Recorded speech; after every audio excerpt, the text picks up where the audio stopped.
சொரக்காய் சாம்பார் எப்படி செய்வதுன்னு பார்ப்போம். சொரக்காய், தேவையான அளவு துவரம்பருப்பு, வெங்காயம், தக்காளி, பச்சை மிளகாய், மஞ்சத்தூள், மிளகாத்தூள், மல்லித்தூள். வாங்க எப்படி செய்யலான்னு பார்க்கலாம்.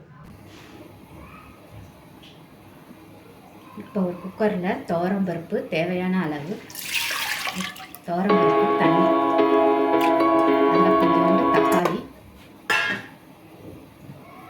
தக்காளி, ஒரு பச்சை மிளகாய், கொஞ்சோண்டு மஞ்சத்தூள்,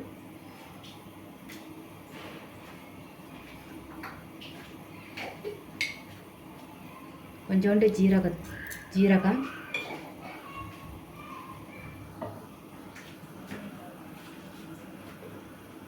கொஞ்சமாக பெருங்காயத்தூள், பருப்பு கொஞ்சம் சீக்கிரம் வேகிறதுக்கு கொஞ்சம் நல்லெண்ணெய். இப்போ குக்கர் மூடி போட்டு 2 விசில் விட்டுறலாம்.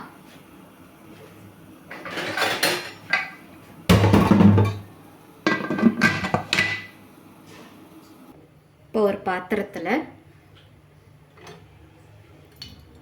கொஞ்சமாக எண்ணெய் விட்டுக்கலாம், நல்லெண்ணெய் விட்டுக்கலாம்.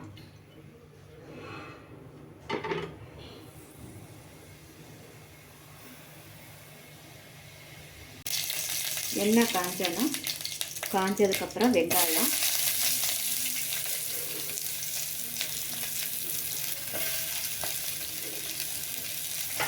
வெங்காயம் வதங்கினதுக்கப்புறம்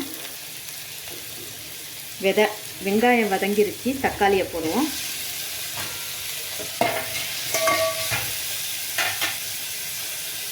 தக்காளி வதங்கினோன்னே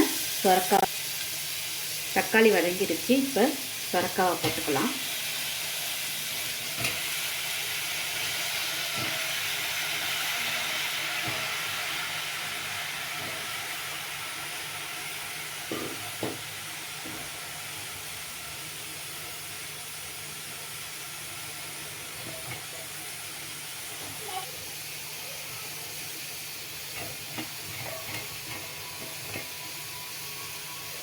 சொரக்காய் வதங்கணுன்னா கொஞ்சம் உப்பு போட்டுக்கலாம்.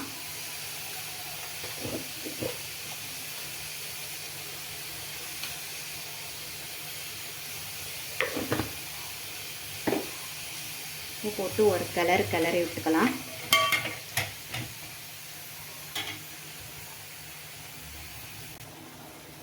தேவையான அளவு தண்ணி ஊற்றிக்கலாம்.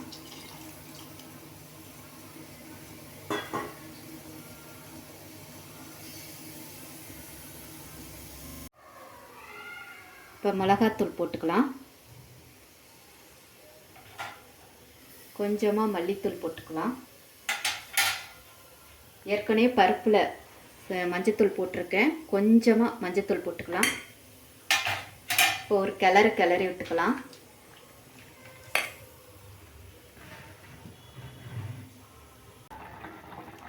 இப்போ ஒரு பிஞ்சு புளி ஊற்றிக்கலாம். ஏன்னா சொரக்காவுக்கு புளி தாங்காது, குழம்பையே டேஸ்ட்டே கெடுத்துரும். அதனால் ஒரு பிஞ்சு அளவு ஒரு புளி ஊற்றிக்கலாம். இப்போ பருப்பு 2 விசில் அடங்கிருச்சு. ஓப்பன் பண்ணி பார்ப்போம். நல்லா மசிஞ்சு வந்துருச்சு பருப்பு. இப்போ ஒரு மத்தை வச்சு ஒரு கடைஞ்சிட்டு பருப்பை நம்ம சொரக்காய் குட்டி வச்சுருந்த சொரக்காவோட கொட்டிடலாம். ஒரு கொதிச்சு வந்தோன்னே இப்போ நல்லா குழம்பு கொதிச்சிருச்சு. இப்போ ஒரு தாளிப்பு கொடுத்துடலாம்.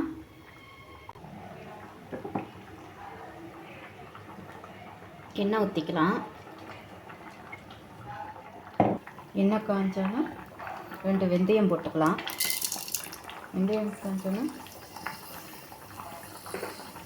கடுகு கொஞ்சம், ஜீரகம் கொஞ்சம், 2 பச்சை மிளகாய், ஒரு வரமிளகாய், லாஸ்ட்டாக கொஞ்சோண்டு பொடியாக நறுக்கி வச்ச வெங்காயம். எப்போதுமே லாஸ்ட்டாக தாளிப்பு கொடுத்தா அதோட டேஸ்ட்டே வேறு லெவலாக இருக்கும். அது கொஞ்சமாக வெங்காயம் லாஸ்ட்டாக திருவி நறுக்கி தாளிச்சிங்கன்னா இன்னும் சுவையாக இருக்கும். வெங்காயம் வதங்கினோன்னே கருவேப்பிலை போட்டுடலாம்.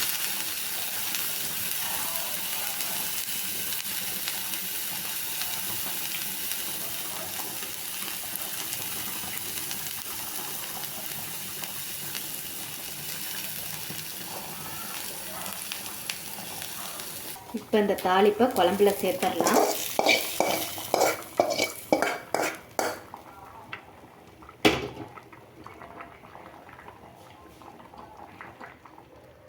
சூடான சுவையான சுரக்காய் சாம்பார் ரெடி.